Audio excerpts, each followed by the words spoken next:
Hello, good afternoon and welcome to MotoGP in 2022. That's right, we've officially got underway here at the Sepang International Circuit in Malaysia. The opening morning of testing as the season starts.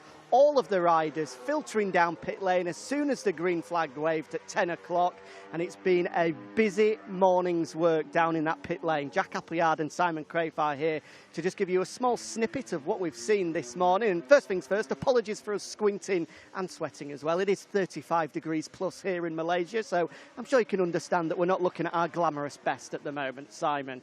But the big story, well, there are plenty of big stories. In terms of the timesheets, the big story is the fact that Aprilia and Aleix Espargaro have set a real benchmark inside the opening 90 minutes, a 58.3, officially the sixth fastest time we've ever seen here in Malaysia, only bettered by the times we've seen on the final day in the final hour of testing in 2019 and 2020, and of course that memorable pole position lap by Fabio Quartararo the last time we were here in Grand Prix racing. But Simon, for me, Aleix's lap, yes, incredibly impressive, but he's already had 2-3 days on the bike, as we know, from participating in the shakedown. And Nea Bastianini is second on the timesheets, a quarter of a second behind, and he also did that inside the opening 90 minutes. That is just as, if not more impressive, incredible from the young Italian. Yeah, I'm with you. We expected the Aprilias to be fast because of what you mentioned. They've been here for a few days already, but the time Aleix did was very fast. I think everyone was impressed. There was mechanics. I was standing in the Suzuki area pit wall because they had good shade there out of the sun watching the screens, and even their mechanics looked at each other and went, wow, he's on it, you know, it's because it's an impressive time. But you know, so Aleix is fired up. I've got to agree with you, Bastianini's time is stunning, because you've got to think, he has never been here on a MotoGP bike. Of course. You know, never been here on a MotoGP bike. Got that new one now, the new Ducati, you know, so he's only been one season on a MotoGP bike, and he goes out there only, you know, not much more than single figures in laps, and does that sort of lap time in the 58.7, I think it was, and amazing. I mean, everyone's kind of wondering who's going to be the surprise this year. I mean, the first one is, I've got to say, this year so far, Bastianini. Yeah, absolutely incredible stuff from the Italian. I'm just thinking back to 2019 when he was last here, of course, won the Moto2 World Championship in 2020. So in 2019, you know, that is a major step forward to be that fast, that early on. Incredible stuff, and certainly one to look out for in 2022 is Bastianini. In terms of the technical stuff, in fact, just before we do that, couple of crashes, all riders okay, but just to bring you up to speed with them, Marc Marquez the first to go down at turn 9, a gentle tucking of the front on that brand new 2022 Honda, all okay for him. The same for Alex Rins as well, he's okay, and Brad Binder went down at turn 8 as well. Let's get into the technical stuff then. What has caught your eye most, Simon? I mean, most has to be both the Aprilia and the Honda. I'll come back to that.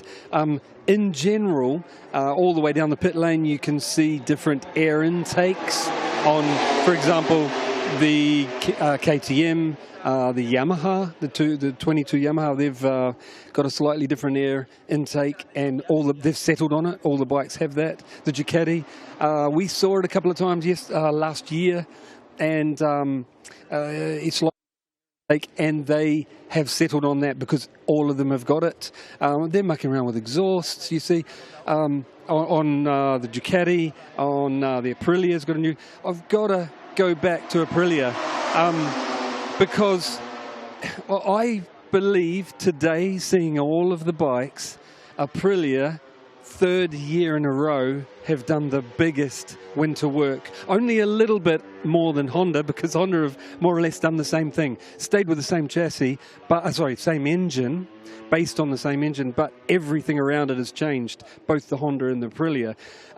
But the Honda, you can see that everything bolts on at the same place because the LCR guys were out on last year's bike with new this year's fairings on it to do some promo shots. So it proves all of that new stuff bolts on in the same place. Where the Aprilia, with the chassis being narrower, nothing even is interchangeable from last year to this year's bike. So by a whisker, I've got to say, Aprilia, 3rd year in a row, has done the most work in the winter. And you have to give them huge credit for that as well. They are, without doubt, MotoGP's smallest manufacturer in terms of budget, in terms of personnel, in terms of factory size. So for them to continue to make those strides forwards, you have to give huge credit to the whole staff. Well, that was one of the things I was waiting to see because of the freeze being off, whether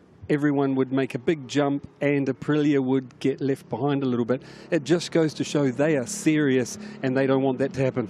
In terms of the other factories, you've mentioned Honda there. They're an interesting one. The brand new Honda, although it looks as though they've shored up a number of things that we saw throughout its development last year, initially at Jerez, then Misano, and then at the final test at Jerez as well. That rear seat unit, looks like they've sort of settled on that now as well. Even the front aero, there's another development here, but it looks as though they've settled on that as well.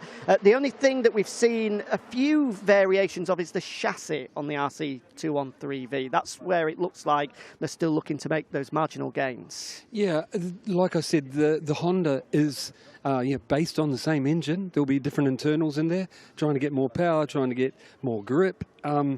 But everything bolting on to it has changed. You know, it's a complete new bike. You're talking exhausts, all of the bodywork is different,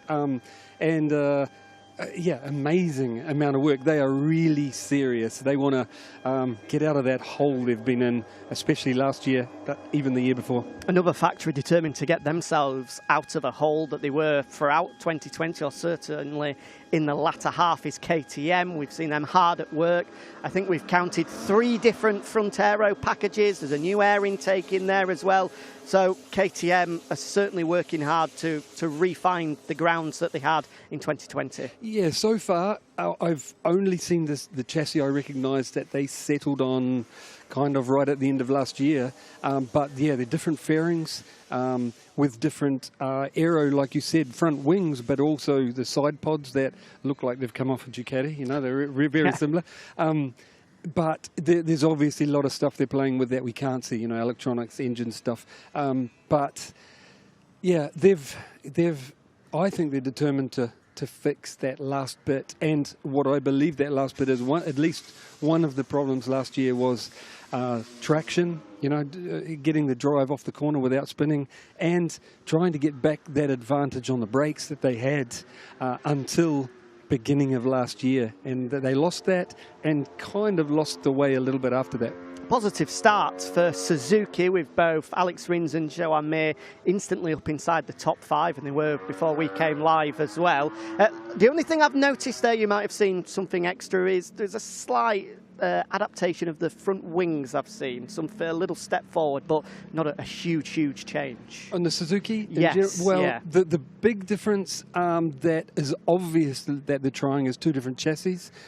We saw that chassis at Jerez, but they're still back-to-backing because they've got one of each. One has got a big carbon fibre reinforcement on it, and the other hasn't. And I just saw them starting to use, Alex Rins was probably 30 minutes ago, started to use that carbon fibre one. But you're right, there's very little difference to see. But please don't be disappointed in that. No. Because like I mentioned yesterday's Facebook Live, I think the Suzuki is so close anyway. You know, they're not struggling with rear grip like a lot of the other manufacturers. Maybe not Ducati, but most of the others complain of rear grip except Suzuki. And I think the package in general works. They're just trying to find some speed engine-wise. And I agree, aero and that device. I think that's where they're working. Suzuki as well, of course, have got that 2022 engine in there now, the latest iteration of it that we first saw in Qatar this time last year. I think we've covered pretty much everything, Simon. We've covered all 6 manufacturers there. Of course, we'll get back into pit lane. I think we'll go on. Yeah, what I was going to say is please try and catch us at MotoGP.com this evening, because my aim this afternoon is to have a meeting with each team manager, and I've only done one so far this morning, but try to catch them and really get some detail on what exactly they are testing, what their aim is over these 2 days. Before that, though, I think we're going to get a towel each and just dab ourselves down, because it looks like we've both been in the shower for 10 minutes. It's hard in pit lane, believe me. 40 minutes is about max you can do standing in the sun. Oh, it's a tough life, Simon, isn't it? Hey, I'm loving it. I'm just saying. We work hard. Thick winter blood is not handling it well. But we're loving it here in Sepang. It's great to have MotoGP back on track for the first time in 2022. As Simon said, after the flag is live, 5:30 local time here in Sepang. So wherever you are in around the world, that's about 3 hours from now. So make sure that you put a little alarm on your phone for 3 hours time. There'll be myself and Simon joining you live, as well as Matt Burt and Lewis Sotheby in pit lane. Exactly, and we'll be speaking to pretty much the entirety of the grid as well to get their first thoughts after jumping back on their MotoGP machines for the first time in a couple of months. Simon, thank you very much for joining me. We'll be back with you from 2 o'clock tomorrow, but until then, join us on After the Flag at 5:30 this evening. Thank you.